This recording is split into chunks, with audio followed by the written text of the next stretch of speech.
Imagine waking up every morning and your dominant thoughts were on how you would get food for the day. Imagine that you had 50 children in your care and that you had to get food for them also. Thoughts of medicine, clean water, education, shelter, clothing, the future would never even occur. This is what the sisters and caretakers faced before FVSO. Since they never had time to think about the future, we assumed that they didn't know how. A revelation for me on this trip is that the sisters can plan and execute those plans to take charge of their own future. Since FVSO has taken the burden of basic needs off the sisters, they have been able to catch their breath and begin working towards a better future. When we started in 2001, my expectations were low. I thought we might be able to provide a few $100s a year for additional food and not much more. I had no confidence that the sisters had the capability to make their situation any better. I dreamed that someday, in a couple of generations, they may make some small steps towards self-sufficiency. I could see that their daily struggle to provide basic needs consumed them and left little for thinking about the future. What has happened is that when they had the yoke of basic needs lifted off of them, they were freed up to think about a plan for the future. This is what they have done and what we discovered in our visit. The orphanages have steadily grown in number of sites and children over the last several years. We all feared that we had created a welfare system and that they would continue to grow in perpetuity. At the board's direction, a position paper was developed announcing an annual cap on monetary support beginning in 2013. We met with Mother Superior and her predecessor to explain the letter that we had sent ahead. Mother Superior had her copy of the letter all marked up with the highlighter and notes. Of course we expected the worst. When we told them that we were very concerned about the future and our ability to continue to raise money even at the current level, her response was, "Don't worry about it. With all your help over the years, we have been able to acquire more land and we are planting rubber trees." Just like that. Everything that we had learned to believe about their ability to manage their own fate melted away as she outlined their plans to grow rubber trees. She said that they would use the young men who time out at the orphanage and don't go on to school to work the rubber trees. They could stay on at the orphanage, have employment, and give back to the sisters who raised them at the same time. They have a true cottage industry producing a commodity that is both valuable and increasing in demand and price. A friend from Saigon told us that the Vietnamese businessmen he knows are all investing in rubber, and they call it white gold. Once free of the narrow view of their ability to care for themselves, we began to look around at what they have done in addition to this. Nearly all of the sites now can produce more than they can use. They sell manioc, wine, coconuts, bananas, pigs, chickens, bread, prayer eggs, woven items, etc. While it is on a small scale, it does show that they are thinking the way we had dreamed that they would one day. Dreams do come true. We visited Vinh Son 1 through 6 and Sao Mai and found them all to be very well run by very capable and hard-working sisters. 3 of them stood out for me, all for different reasons. Sister Lean is in charge at VS4, and she is among the hardest workers of all. We have all been concerned about the seemingly runaway growth of that site in terms of children. It has grown from 50 to over 170 with no end in sight.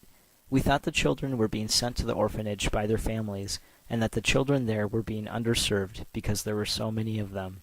We didn't believe they had the facilities or the ability to manage this large number in a satisfactory way. As it turns out, Sister Lean is Superwoman. An entire village nearby was washed away in a flood that left everyone living there with nothing. All their possessions, money, tools, clothes, and crops. Everything they had was gone.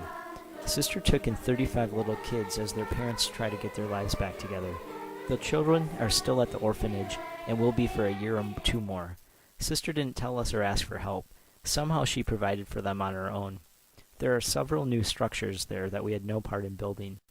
In spite of all this, Sister Lean built a pond to raise their own fish. The children moved all of the dirt, bucket by bucket, to build the pond. She got some cows and raises corn to feed them. She raises pigs and sells the extras that they can't use. And finally, every day they bake 200 loaves of bread for the children at the orphanage in the morning, and in the afternoon they bake 200 more to sell in the village. All of this was accomplished without telling us or asking us for more money.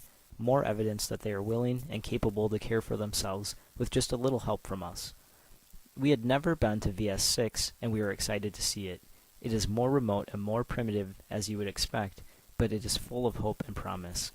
This is the place that put us over the top in our conviction that we need to step back and take a long look at ourselves and what our future with the orphanages needs to be. We met the sisters, and they took us to a mango grove that has been producing mangoes for a few years. It is roughly 13 acres. One of the sisters has done a lot of research on the land and crops, and learned that the soil there isn't particularly good for mangoes, but is just barely okay. It happens to be very good soil for rubber. They are already digging holes for the rubber trees, which will be commingled with the existing mango trees. Once the holes are dug, the mango roots have to be chopped out and removed. The problem is that planting the rubber trees will cost about $4,500, and they don't have the money. If anyone knows of a donor who might be interested in this, please let us know.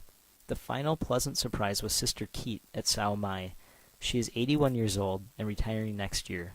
The orphanage was immaculate and the children very well cared for. It was very neat and organized and very well run. It is very worthy of our support. This trip was truly re-energizing. With our new assistant, Wien, on the ground, things will get done promptly and correctly. The sisters at Vinh Son raised her during the summers since age 2. She was born in Kontum, and she and her mother moved to HCMC at age 2. Her mother sent her back to the convent to live every summer. She is now 22 and loved and respected by all the sisters, including Mother Superior, who wouldn't let her ride her motorbike to meet us in for dinner because it was too dark. We cabbed her home. She speaks excellent English, Banar, and Vietnamese. She is very excited to be working with us, and we all would love to have her for a daughter. The sisters themselves are all top flight. The ones we had concerns about are now our new heroes after having learned what they are really about. They are very comfortable with the financial cap and are firmly focused on the future and some of the self-sufficiency measures. It was a great trip, and we are all really glad to have gone. It makes working for them even more important, and we have a new will and energy for the work that we are doing. Thì mẹ em cầu nguyện cho Tết, không bao giờ quên, chiều nào cũng cầu nguyện cho ông Tết với lại ông chủ tịch với lại ân nhân ở trong kia mà em chiều ra Đức Mẹ, dạ không bao giờ quên. And she says that every day she and all the sisters in here and the children come to Holy Mary to pray for you and all the members in the world. Yes, and she says she very appreciative about you always remember her